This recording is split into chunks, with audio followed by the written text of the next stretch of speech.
मोक्ष मार्गस्य नेतारं भेतारं कर्म भूभृतां ज्ञातारं विश्व तत्वानां वंदे तद्गुण लब्धये वंदे तद्गुण लब्धये। बोले उमा स्वामी महाराज की जय। द्वादशांग जिनवाणी माता की जय। जैन धर्म की जय। हम्म। अंतिम अध्याय है तत्वार सूत्र का, जिसमें हम अंतिम तत्व यानी कि मोक्ष पर पहुंच गए हैं, है ना। मोक्ष का इसमें वर्णन है, मोक्ष के बारे में बताएंगे। पहला सूत्र जो है, मोह क्षयाच ज्ञान दर्शना वर्णांतराय क्षयाच केवलम। मोक्ष शब्द किससे बना है? मोह प्लस क्षय, यानी मोह का क्षय। जहां पर मोह का क्षय होता है उसके बाद में ज्ञानावर्णी दर्शनावर्णी अंतराय, इन सब का क्षय हो जाता है। उसको क्या बोलते हैं? केवल ज्ञान। मतलब उसको क्षय होने से केवल ज्ञान प्रकट हो जाता है। अभी तो हम कहाँ पहुंचे हैं? केवल ज्ञान तक पहुंचे। यहां पर क्या होता है, जब ये कर्म क्षय हुए ना, तो वहां पर 3 आयु कर्म और 13 नाम कर्म भी क्षय हो जाते हैं। टोटल वैसे तो अभी आगे तक चलेगा वो नाम कर्म भी और आयु कर्म, लेकिन यहाँ पर 3 आयु कर्म भी खत्म हो जाते हैं और 13 नाम कर्म भी खत्म हो जाते हैं। तो ऐसा करके जब केवल ज्ञान प्रकट होता है तो उस समय कर्म की 63 प्रकृतियों का नाश होता है। यानी केवल ज्ञान प्रकट होने के समय कितनी प्रकृतियों का नाश हो गया? कर्म की 63 प्रकृतियों का नाश हो गया। ठीक है। तो केवल ज्ञान की जो उत्पत्ति होती है, तो क्षय होने का क्रम क्या है? सबसे पहले मोहनीय कर्म। मोहनी कर्म के क्षय होने से ही ये प्रक्रिया चालू होती है। फिर उसके बाद में ज्ञानावर्णी, फिर दर्शनावर्णी, फिर अंतराय कर्म, ये क्षय करके केवल ज्ञान प्राप्त होता है।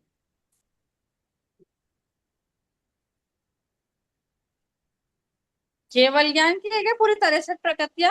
हाँ, केवल ज्ञान प्रकट होता है कर्म की 63 प्रकृतियों का जब नाश हो जाता है। अब देखो कि कौन कौन सी कार्मिक। हो गई। ज्ञानावर्ण की 5 लिखो, 63 कैसे हुई? ज्ञानावर्ण की 5, दर्शनावर्ण की 9, मोहनी कर्म की 28, अंतराय की 5, आयु कर्म की 3। कौन कौन सी? नरक, तिर्यंच और देवायु। फिर क्योंकि मन अभी अभी तो वो मनुष्य आयु में तो है ही है ना, उसका भी नाश नहीं हुआ। फिर नाम कर्म की 13। इस प्रकार से ही मिलाकर के 63 प्रकृतियां बनती है। आप जब जयमाला पढ़ते हो तो वहां पर क्या आता है? कर्मन की 63 प्रकृति नाश जीके अष्टादश। तो ये कौन सी 63 प्रकृतियां? ये यही वाली। ठीक है। लास्ट में क्या बोला? नाम कर्म की 13। 3। हाँ, नहीं, 13। सॉरी, नाम कर्म की 13 और आयु की 3। 13। ठीक है। चलो दूसरा सूत्र। बंध हेत्वा भाव निर्जराभ्याम कृत्स्न कर्म विप्र मोक्षो मोक्ष है। जहां पर क्या होता है, बंध के हेतुओं का अभाव हो जाता है। और बंध के हेतु क्या थे? हम पढ़ के आए हैं। क्या क्या थे? मिथ्या दर्शन, अविरति, प्रमाद, कषाय प्रमाद प्रसाद, योग। योग, इन सब का अभाव हो जाता है। और इनका तो अभाव हो गया सबका। जो बंद क्या कर रहे थे? बंद कर रहे थे। तो जब बंद होंगे ही नहीं तो क्या होगा? निर्जरा की भी जरूरत नहीं पड़ेगी, है ना। निर्जरा तो किसकी करनी है हमारे को? जो हम कर्म अभी बांध रहे हैं या जो बंधे हुए कर्म है, उनकी निर्जरा करनी है। तो मोक्ष कब होता है? एक तो बंध के हेतुओं का अभाव हो गया, और दूसरा जब निर्जरा हो रही है। ठीक है। निर्जरा हो रही है, हर समय वो कर्मों का क्षय कर रहे हैं, यानी समस्त कृत्स्न का लिख लो वर्ड मीनिंग। कृत्स्न मतलब समस्त। वर्ड मीनिंग कृत्स्न मतलब समस्त। कर्म का तो कर्म ही है, यानी समझ। समस्त कर्मों की जब निर्जरा हो गई और बंध के हेतुओं का अभाव हो गया, तो विप्र मोक्षो मोक्ष है, यानी विशेष रूप से जब कर्म छूट गए। मोक्ष का मीनिंग क्या होता है? छूट जाना। मोक्ष का मीनिंग लिखो, छूट जाना। तो उसको हम मोक्ष कहते हैं। ठीक है। मोक्ष कब होगा? जब बंध के हेतुओं का अभाव हो जाएगा और समस्त कर्म जब क्या होंगे, समस्त कर्म निर्जरा को प्राप्त हो जाएंगे या विशेष रूप से छूट जाएंगे, तब मोक्ष प्राप्त होगा। हम्म।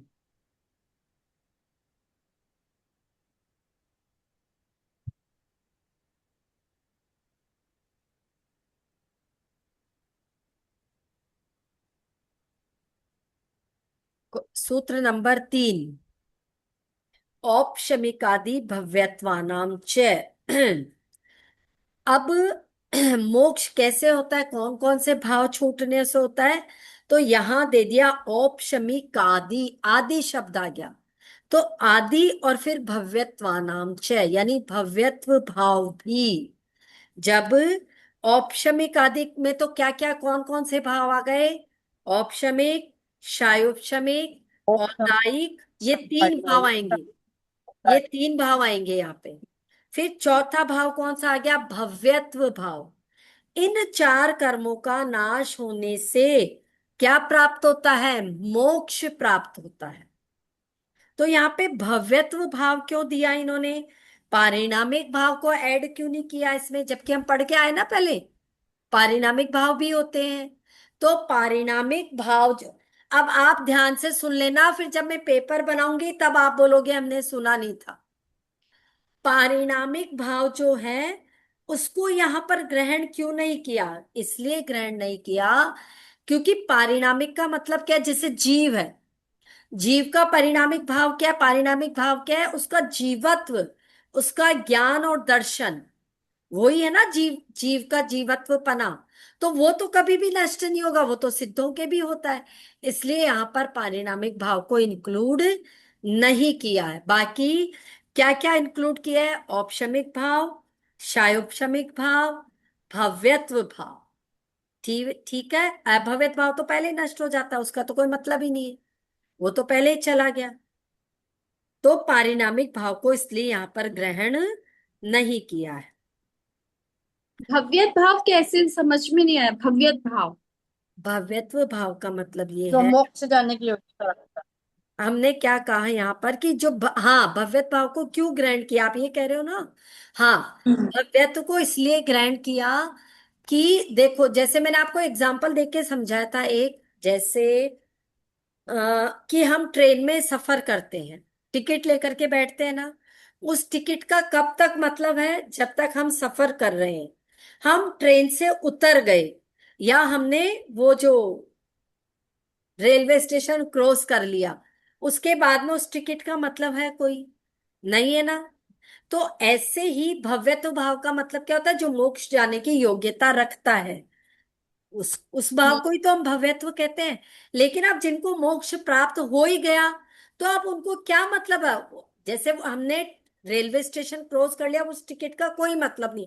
तो यहाँ पे जिसको मोक्ष मिल गया, अब उसको भव्यत्व भाव से क्या मतलब? उसको तो मिल ही गया ना। इसलिए यहाँ पे हम्म। क्या है कि ये सब भाव नष्ट हो जाते हैं। ठीक है। हम्म। ठीक है। चलो आगे। अन्यत्र केवल सम्यक ज्ञान दर्शन सिद्धत्वेभ्य है। यानी अब यहां कहा है कि जो मोक्ष है वहां पर इन चार भावों का क्षय नहीं होता। किस किस का क्षय नहीं होता? केवल सम्यक्त्व, केवल सम्यक्त्व को लिख सकते हो आप शायिक सम्यक्त्व, शायिक सम्यक्त्व। फिर केवल ज्ञान को शायिक ज्ञान, केवल दर्शन को शायिक दर्शन। इनको छोड़कर और एक सिद्धत्व भाव, इन चारों भावों का क्षय नहीं होता है। देखो ये मैंने पहले ही बता दिया आपको, पहले वाले सूत्र में बता दिया था कि भाई जीव जो है उसमें ज्ञान गुण तो है ही है, यानी उसमें अनंत ज्ञान है ना।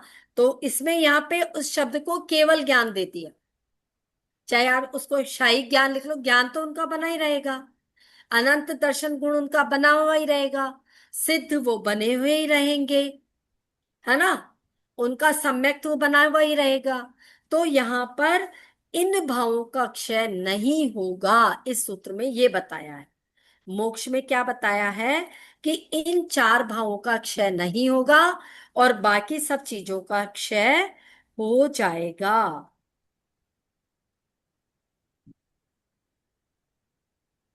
हम्म। एक सेकेंड।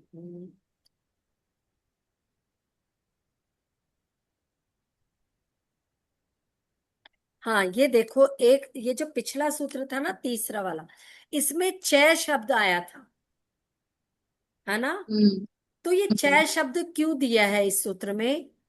इसलिए दिया है कि मोक्ष केवल जो हमारे पौद्गलिक कर्म ना उनके क्षय होने से ही मोक्ष नहीं मिलता है, बल्कि हमारे औपशमिक जो भाव है, क्षायोपशमिक भाव है, औदायिक भाव है और भव्यत्व भाव है, यानी जो भाव रूप परिणाम है उनके नाश होने से मोक्ष मिलता है। चय शब्द का मतलब हम क्या लगाएंगे कि केवल पौद्गलिक कर्म ही नहीं, नहीं मतलब केवल पौध जो हम बोलते नहीं थे हमेशा कि हमारे चारों तरफ जो पुद्गल वर्गणा है वो ही कर्म रूप में परिवर्तित हुई है, तो उनके क्षय होने से मोक्ष होता है। तो केवल वो ही क्षय नहीं होंगे, बाकी ये चारों भावों का नाम इन्होंने फिर अलग से दे दी। ठीक है, इसलिए यहाँ पे चय शब्द का यूज किया था। चलिए आगे। अब देखो, अच्छे अच्छे ये आप क्वेश्चन खुद बना लेना, मैं आपको बताए जा रही हूँ क्योंकि फिर अपनी मीटिंग एंड हो जाएगी। तो आप लोग इसको देख लेना एक बार। जो सिद्ध जीव हम कहते हैं कि वो निराकार होते हैं, तो फिर तो उनको वो हो जाना चाहिए, उनका अभाव ही हो जाना चाहिए, है ना। तो फिर क्या सिद्ध है कि नहीं, हम क्या माने? तो हम क्या कहेंगे कि नहीं, सिद्ध का अभाव नहीं है। उनका जो अंतिम शरीर का आकार था या उनकी जो आत्मा है वो एग्जिस्ट करती है। तो यानी सिद्ध क्या नहीं होते, अभाव नहीं होता। कभी ऐसा मत लिखना कि उनका अभाव है, सिद्ध तो है ना। उनका जो अंतिम शरीर होता है वो ऊपर जाकर के, होते तो वो निराकार ही है, आकार उनका नहीं होता, लेकिन अभाव नहीं होता ऐसा नहीं है। सिद्ध तो है ना, सिद्ध एग्जिस्ट करते हैं, यानी उनकी आत्मा अभी भी है। हम ऐसा कह सकते हैं कि सिद्ध कथनचित साकार है, कथनचित निराकार है, ऐसा कह सकते हैं। सिद्धों का अभाव है ऐसा नहीं कह सकते। ठीक है, फिर नहीं, वो आपने क्या बोला, अंतिम शरीर को ऊपर जाकर, मतलब उनके उसी आकार में उनका उनका अंतिम प्रदेश शरीर ऊपर विद्यमान, जाकर। हाँ, ऊपर जाकर के उसी हाँ। रूप में विद्यमान रहता है। जैसा अंतिम, जैसे वो बैठे थे पद्मासन में, उस रूप में खड़गासन में थे, तो उस रूप में जाकर के क्या हो जाता है, उसी रूप में उनके परमाणु वैसे ही व्यवस्थित हो जाते हैं, आत्म प्रदेश उनके। ठीक है, हाँ चलिए आगे। अच्छा एक बात बताओ, अब जैसे सिद्ध भगवान है, हम कहते हैं कि उनके क्या है, ज्ञान और दर्शन गुण है। तो यानी अब हम पृथ्वी पर जितने भी लोग हैं, पृथ्वी पर जितने भी लोग हम हैं, तो वो हमारे को देखते हैं, उनके ज्ञान गुण में सब झलक रहे हैं। हम दुखी हैं तो, हम सुखी हैं तो क्या उनको हमारे पर करुणा आती होगी, उनको हमारे पे दया आती होगी, उनको लगता होगा कि भाई मैं इनका उद्धार कर दूं? क्या सोचते हो आप लोग? नहीं, क्यों? क्योंकि इन सब चीजों को ऊपर हो गए, इन सोच विचार इन सब भावों से वो सब हाँ, नष्ट कर चुके। क्योंकि उनके क्या हुआ, उन्होंने तो सारे ही आश्रमों को खत्म कर दिया। मतलब अब देखो, क्या करना पड़ेगा करुणा लाने के लिए, दया करने के लिए, या हमें कर्म से मुक्त करने के लिए? उनको क्या करना पड़ेगा, मन में दया लानी पड़ेगी ना, लेकिन ये तो उनके अभाव ही हो गया ना। उन्होंने तो सारे ही कर्मों का अभाव कर लिया, तो उनके मन में दया आएगी कहाँ से? है ना, हमारे कर्मों का अभाव करने का भाव वो कहाँ से लाएंगे? क्योंकि वो सारे कर्मों को खत्म कर देखते जरूर हैं, लेकिन उनके करुणा का भाव नहीं आता। ठीक है। हम्म। चलिए। जैसे कई बार हम कोई परेशानी में होते हैं, कुछ होते हैं, तो हम जाकर भगवान से बोलते हैं, कहते हैं ना हाँ प्रेयर करो। हाँ हाँ। तो यार वो चीज ठीक हो भी जाती है, तो वो क्या कर्मों का हमारा अच्छे कर्मों का देखो उदय में क्या आना। होता है, हाँ नहीं, क्या होता है कि जैसे हम अभी मानतुंगाचार्य स्वामी थे, उन्होंने क्या किया था वहां पर, जैसे उनके ताले कैसे टूट गए थे? भक्ति से ही टूटे थे ना। है ना, वो हाँ। तो भगवान को याद कर रहे थे ना, भक्ति से टूट गए। तो जब हमारी भक्ति सघन हो जाती ना, एकदम प्रगाढ़, तो वो कर्मों के ताले टूट जाते, तो हमारा दुख दूर हो जाता है ना। हम भक्ति में इतना लीन हो जाते हैं। जैसे अभी मैं सिद्ध भक्ति इसीलिए तो पढ़ाना चाह रही हूँ आप लोगों को, कि सिद्ध भक्ति में इसलिए पढ़नी चाहिए। जब सिद्धों की भक्ति करते तो ऐसा कहते हैं अपने कार्य सारे सिद्ध हो जाते, अच्छे कार्य जो होते ना सारे। तो क्योंकि सिद्ध, बस हमें वो ही देखना होता। अभी हम गए थे कल हमारे यहाँ क्या है, श्वेतांबर जो समाज है उसमें अभी 1 घंटे का नमोकार का पाठ चल रहा है। मैं भी गई थी वहां पे, नमोकार का पाठ था। चारों दिशाओं में 9 9 जनों को बिठा करके और पाठ कराता है। ज्यादा हो जाए तो कोई बात नहीं, 9 9 जने हर दिशा में होने चाहिए। इसको बोलते हैं चहुमुखी पाठ, यानी चारों तरफ से क्या हो जाता है, बहुत चारों हर दिशा से अच्छी वाइब्रेशन आती है। 1 घंटे का पाठ था।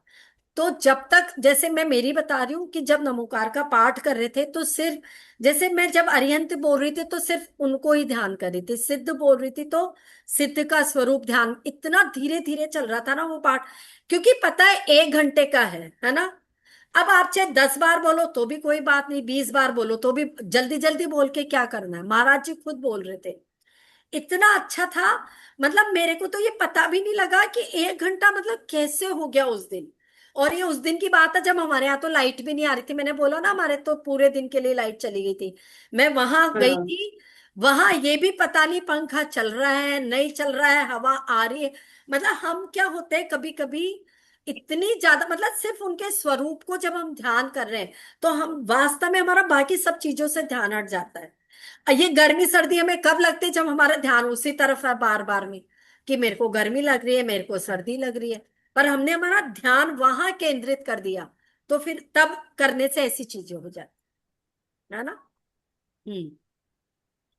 चलो अब, जो सिद्ध है अनंत भी है, तो वो क्या सिद्धों का आपस में अवरोध होता होएगा? हम कहते हैं ना कि ऊपर सिद्ध शिला पे एक भी जगह ऐसी नहीं है जहां की सिद्ध नहीं है, हर जगह सिद्ध है। 2 2 4 4 हजार हजार एक साथ है एक ही जगह पे। तो क्या उनके आपस में टक्कर नहीं होती होएगी? नहीं। नहीं होती है, नहीं। क्यों? क्योंकि उनमें अवगाहन शक्ति का गुण आ जाता है। अवगाहन शक्ति का गुण मैंने आपको क्या बताया था, जब एक से दूसरे के अंदर प्रवेश कर जाओ बिना बाधा के, है ना, तो उसको बोलते हैं अवगाहनत्व गुण। उसके कारण से सिद्धों में क्या होता है, आपस में कोई बाधा नहीं होती है। जैसे एक, आप इसको कैसे समझ सकते हो, अभी समझने पे ध्यान दो, लिखना बाद में लिख लेना आप लोग, है ना। जैसे एक कमरा है, मैंने एक दीपक जलाया, ठीक है, उसका प्रकाश फैल गया पूरे प्रकाश में, मैंने दूसरा दीपक जलाया, तो प्रकाश फैलता कि नहीं? बताओ। फैल जाता। 10 दीपक जलाए तो तब फैल भी गया। फैलेगा। तो क्या उन्होंने आपस में टक्कर हुई प्रकाश में? नहीं हुई ना। नहीं। ऐसे समा गए वो एक दूसरे में। सेम ऐसे ही सिद्ध भगवान अवगाहना तो शक्ति के कारण क्या हो जाते हैं, आपस में बिना टकराए बिना बाधा के आराम से रह सकते हैं। ठीक है। हम्म। अच्छा। सिद्ध जो है वो मुक्त अवस्था में अनंत काल तक रहते हैं। तो उनके कभी तो बंद होता होगा, अनंत काल तक वो सिद्ध शिला में ही विराजमान है, तो उनके कभी तो बंद होता होगा कि नहीं होता है?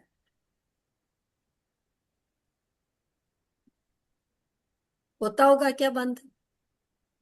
पता नहीं। नहीं होता। ठीक है। क्यों नहीं होता? क्योंकि अगर बंध का कारण मान लो बचा है अभी, तो फिर मोक्ष कैसे होएगा? है ना? अगर बंध का इतना सा भी कोई कारण बचा तो मोक्ष नहीं होएगा ना। तो मोक्ष हो गया तो बंध नहीं है। समझ गए ना इस चीज? ये घुमा फिरा के करने वाली बातें हैं सिर्फ और कुछ भी नहीं है ना?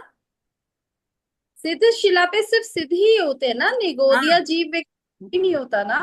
सिद्ध शिला में सिद्धि होते हैं, सिद्धि विराजमान होते हैं। ठीक है, चलो। अब सूत्र नंबर 5वां। तदंतर मूर्ध गच्छत्या लोकांतात। अब मोक्ष होने के बाद में क्या होता है?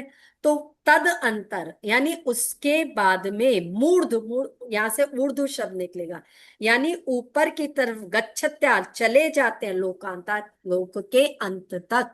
यानी जो सिद्ध भगवान है वो मुक्त हो जाने के बाद में लोक के बिल्कुल अंतिम भाग तक, अब उसके ऊपर वो नहीं जाते हैं। यहां पे जो तत् शब्द है, तत् शब्द किस लिए आया है?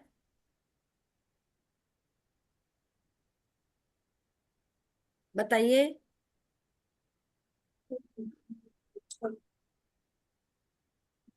यानी तत् शब्द मतलब देखो, कर्म बंध पिछले पिछले लोग हाँ, जो पिछले सूत्र में हमने क्या पढ़ा कि वो सारे प्रकार के कर्मों से क्या हो जाते हैं? रहित हो जाते हैं। यानी उन रहित जीवों के लिए बोला, उनके लिए बोला, इसलिए आप तत् शब्द आए। तो वो अनंत मतलब उसके बाद में है ना, वो उसके बाद में लोक के अंत भाग में जाकर के विराजमान हो जाते। वहां पर सभी सिद्ध कैसे रहते हैं? जैसे सपोज करो ये सिद्ध शिला दिख रहा है ये सबको, हमारी तो ये फ्लैट है लेकिन फ्लैट नहीं होती है, वैसी होती है ना अर्धचंद्रा। तो हाँ, तो वो जो लोक का अंतिम भाग है, वहां पर क्या होगा? जो इनके सबके सिर मिले हुए रहेंगे सारे सिद्धों के। नीचे से वो ऊपर नीचे छोटे बड़े हो सकते हैं, लेकिन वहां पे तो सबके सिर ऐसे मिले हुए रहते हैं। तो अगला प्रश्न उठता है कि जब वो ऊर्ध्व गमन चले गए, तो फिर वो और ऊपर क्यों नहीं चले जाते? भाई वो तो अब मुक्त हो ही गए, सारे कर्म हट गए, तो इधर उधर फैल जाना चाहिए ना उनको, तो सबको क्यों नहीं होता ऐसा? वो जहाँ पे धर्म धर्म धर्म द्रव्य का द्रव्य की बात हाँ, है कहती क्योंकि है, बाकी वहां धर्म पे ये का सूत्र भाव। नंबर 8वां, धर्मास्ति काया भावात, वहां पे जो धर्म है, धर्म द्रव्य है, उसका हाँ। अभाव है। और किसी भी जीव को इधर उधर आने जाने के लिए धर्म द्रव्य जरूरी है, कंपलसरी है, उसके बिना नहीं जा सकते। सिद्धों के लिए भी कंपल्शन है। ठीक है, इसीलिए वो लोक के अंतिम भाग तक ही जाते हैं, इधर उधर आगे नहीं जाते। अच्छा, अब ये ऊर्ध्व गमन जो हमने इस सूत्र में पढ़ा था 5वें में, तो वो ऊर्ध्व गमन ही क्यों करते हैं सिद्ध? नीचे क्यों नहीं जाते? तो उससे संबंधित 6वां और 7वां सूत्र है। ठीक है, ये क्योंकि देखो, उनका वो भार रहित हो जाती है, हल्की हो जाती है। हल्की हो जाती है, हाँ बिल्कुल सही। तो ये देखो 6वां सूत्र। पूर्व प्रयोगात, पूर्व प्रयोगात असंगत्वात बंधत छेदात तथा गति परिणामच। अब इसमें 4 कारण बताए हैं। क्या क्या बताए हैं? एक तो पूर्व प्रयोग, पूर्व प्रयोग का मतलब होता है पूर्व के अभ्यास के कारण, या आप लिख सकते हो पूर्व के संस्कार के कारण, पूर्व प्रयोग। फिर यहां से निकलेगा असंगत्वात्, यानी कर्म के असंगत, यानी कर्म से छूटने के कारण। यहां पे ये शब्द आया ना, पूर्व प्रयोगात आ गया, फिर असंग आ गया, असंगत्वाद यानी कर्म का असंग हो जाने के कारण, फिर बंध छेदात यानी बंध का छेदन हो जाने के कारण, सारे ही बंधन हट जाने के कारण, और फिर लास्ट में है तथा गति परिणामच्च, और ऐसा ही परिणाम होने के कारण, यानी मतलब कि उनकी, उनका स्वभाव ही ऐसा है कि वो ऊर्ध्व गमन ही करेंगे।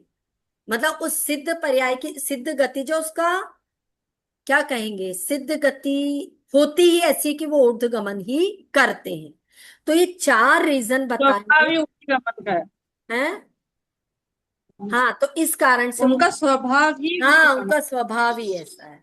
इस कारण से वो क्या करते हैं? ऊर्ध्वगमन करते हैं। अब इन चारों चीजों को एक एक एग्जाम्पल दे करके समझाया। पहले मैं सूत्र पढ़ देती हूँ। आविद कुलाल चक्रवत व्यपगत लेपा लाबु वदेरंड बीजवत अग्नि शिखा वच्च। ठीक है। अब पूर्व प्रयोग, इसमें 4 उदाहरण दिए हैं। कौन कौन से पहले देख लो। आविद कुलाल चक्रवद, यानी आविद का मतलब घुमाए हुए, कुलाल यानी कुम्हार, चक्र यानी चक्र, वध यानी की तरह। इसमें से बहुत सारे वर्ड मीनिंग निकलेंगे, देख लेना। आविद का मतलब घुमाए हुए, कुलाल मतलब कुम्हार, चक्र मतलब चाक, वध मतलब तरह, यानी कुमार के घुमाए हुए चक्र के समान, पहला उदाहरण। दूसरा, व्यपगत लेपा लाबू वदे, लेपा लाबू वद, यहां तक, यानी लेपा यानी लेप लगे हुए, लाबू, लाबू का मतलब होता है तुम्बी, और व्यप, व्यप का मतलब हो गया दूर हटाए हुए। इनको समझाऊंगी अभी, अभी सिर्फ वर्ड मीनिंग बताए मैंने।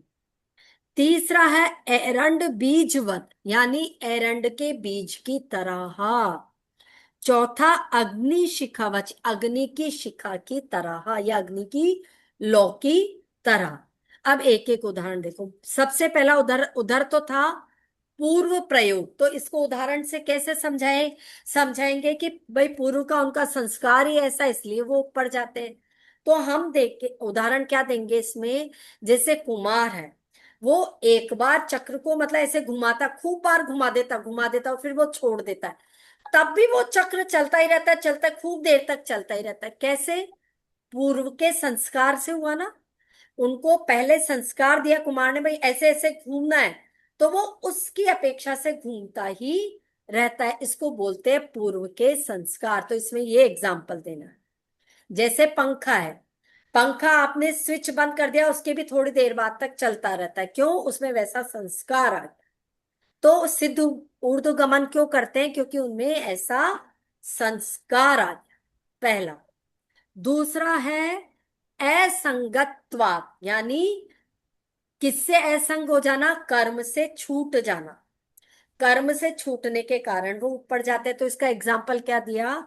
जैसे आप समझो एक मटकी है, उसको आप समझ लो कि वो तुम्बी है, उस पे खूब सारी मिट्टी का लेप कर दिया, उसको बोलते हैं तुम्बड़ी। तो उस पे मिट्टी का लेप करके पानी में छोड़ दिया। अब क्या होगा? जब पानी में छोड़ा ना, और गीली मिट्टी बहुत भारी थी लगी हुई है, तब तो वो मटकी नीचे जाकर के, तुंबड़ी नीचे जाकर के बैठ जाती है। जैसे जैसे वो मिट्टी धीरे धीरे उससे अलग होती जाएगी, वो मिट्टी धीरे धीरे धीरे करके ऊपर होती जाएगी। तो ये क्या बता रहा है? ये बता रहा है कि वो कर्म जो बंधे हुए थे, उसने आत्मा को नीचे रोका हुआ था। जैसे ही वो कर्म धीरे धीरे हटते गए, तो वो आत्मा धीरे धीरे ऊपर की तरफ जाती। ठीक है, ये दूसरा। तीसरा है बंधत छेदात, यानी बंध के हट जाने के कारण। यानी जैसे एरंड का बीज है, एरंड के बीज पे क्या होता है? छिलके लगे हुए होते हैं। तो उनके छिलकों को जैसे जैसे छीलते जाओगे, लास्ट में जैसे ही वो बीज निकलेगा, वो तुरंत सू करके ऊपर चला जाता है, ऊपर की तरफ चला जाता है एरंड का बीज। ऐसे ही जब बंधों का, सारे बंधों का धीरे धीरे अभाव हो जाएगा, तो सिद्ध आत्मा बिल्कुल 1 सेकंड में ऊपर चली जाएगी। चौथा है तथागति परिणामच, यानी अपना स्वभाव होने के कारण। अब स्वभाव को तो कोई नहीं बदल सकता। जैसे अग्नि है, अग्नि की लो आप उसको जलाओ, वो कैसी खड़ी रहती है? सीधी। आप मान लो कभी हवा आ जाती ना तेज, तब तो वो इधर इधर हो जाती, लेकिन जैसे ही हवा हटी, तो वो फिर सीधी हो जाती। क्यों? क्योंकि उसका स्वभाव है। ऐसे ही सिद्धों का स्वभाव है कि वो भी ऊपर अग्नि की शिखा की तरह ऊपर चले जाते हैं। ठीक है। तो एक एक एग्जाम्पल से एक एक चीज को समझाना है। अब अंतिम सूत्र। क्या सिद्धों में फर्क होता है? तो हाँ, सिद्धों में किस किस अपेक्षा से फर्क होता है? क्षेत्र की अपेक्षा, काल की अपेक्षा, गति की अपेक्षा, लिंग की अपेक्षा, तीर्थ की अपेक्षा, चारित्र की अपेक्षा, बुद्ध बोधित की अपेक्षा, ज्ञान की अपेक्षा, अवगाहन की अपेक्षा, संख्या अल्प बहुत्व की अपेक्षा। ये सारे कारणों से, मतलब वैसे कोई भेद नहीं है, सबका सिद्धों का ज्ञान एक जैसा है, दर्शन गुण एक जैसा है, उनमें फर्क नहीं है। फर्क हम कर देते हैं कि वो कहां से मोक्ष गए, विदेश क्षेत्र से, वो भरत क्षेत्र से, वो ऐरावत क्षेत्र, इस अपेक्षा से फर्क है। अवसर्पणी काल से मोक्ष गए कि उत्सर्पणी काल से मोक्ष गए, तो वो मोक्ष में फर्क आ गया काल की अपेक्षा से। अवगाहना की अपेक्षा से कि वो बड़ी अवगाहना थी, उनकी छोटी अवगाहना है, उस अपेक्षा से अंतर है। कहीं संख्या ज्यादा है, कहीं कम है ना। कहीं करोड़ों मुनि एक साथ मोक्ष चले गए, कहीं एक ही गए। ठीक है, कोई अल्प समय में चले गए, कोई ज्यादा समय में चले गए। तो बस ये केवल हमारे लिए है कि भाई हाँ, वो इन अपेक्षा से फर्क है, बाकी सिद्धों में कहीं पे भी कोई फर्क नहीं। तो ऐसे हमारा 10वां अध्याय समाप्त हो गया। ये सारा मैंने एक ही दिन में करा दिया। अब जिन लोगों को कल एग्जाम देना वो कल दे देना, जिनको परसों देना वो परसों दे। ठीक है। सूत्र भी दोगी? कौन सा? संस्कृत में सूत्र, इसमें तो बहुत बड़े बड़े। हाँ, नहीं दूंगी, इसमें नहीं दूंगी। इसमें मैं ज्यादा क्वेश्चन वैसे दूंगी, वो वाले, समझ गए ना? घुमा के घुमा के। हाँ हाँ हाँ। तो इसको एक बार ढंग से पढ़ लेना, ठीक है। वैसे तो मैंने मोस्टली बता ही दिया आपको सारा, पर क्योंकि इसमें देखो 10 ही है सूत्र, है ना। और सूत्र भी नहीं देने, वर्ड मीनिंग में दूंगी आपको, है ना। और बाकी देखते हैं अब कैसे क्वेश्चंस बनते हैं। ठीक है। तो सभी को ऑल दी बेस्ट, सभी अच्छा करना अपना। एक बार पहले जिनवाणी स्तुति कर लेते हैं। हे जिनवाणी भारती तोई जपो दिन रैन, जो तेरा शरणा गए सो पावे सुख चैन, जावाणी के ज्ञान ते सूची लो कालो, सो वाणी मस्तक धरो सदा देत हूँ देव बजो अरंत को गुण सेवा नहीं ग्रंथ, दया धर्म पालो सदा यही मोक्ष का अपन, बोले द्वादशांग जिनवाणी माता की जय, जैन धर्म की जय। हाँ, मैं बोल रही थी आप सभी का अच्छा हो पेपर, आप सभी स्वस्थ रहे, मस्त रहे, तंदुरुस्त रहे, इस भावना के साथ सबको सादर जय जिनेन्द्र। आप पूछिए, आपको क्या पूछना है? ज्यादा ट्विस्टेड मत देना कि हम ही घूम जाए। नहीं, वैसे आ जाएंगे, आपको आ जाएंगे।